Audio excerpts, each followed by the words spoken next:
And of course, syempre, nung bata pa tayo, gusto natin yung fame, gusto natin yung glory, gusto natin yung success. But pag nandun ka na kasi yung measurement ng success mo, hindi pala yun. Kaya sobrang importante from ngayon pa lang habang bata ka pa, you have to define your purpose in life. If you don't know your purpose in life, maliligaw ka eh. Para kang sumakay ng jeep na walang karatula. Hindi mo alam kung saan pupunta. Bahala na yung driver kung saan ka ibababa.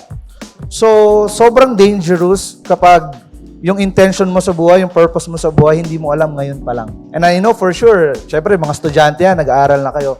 Tanungin niyo yung sarili niyo pag-uwi. Ano ba yung purpose ko sa mundo? Ano ba yung purpose ko sa buhay? Ano ba yung gusto kong marating? Ano ba yung gusto kong gawin? Kasi pag hindi mo masagot yun, ang hirap pag lumaki ka na, pag tumanda ka na, or let's say, nawala ka na sa mundo, hindi ka na maaalala ng mga tao. Kasi fame and glory, success, money, nakakalimutan ng tao 'yan eh. Pero yung legacy itself, what you leave in those people's lives. We leave inheritance for our children, but we leave legacy in them.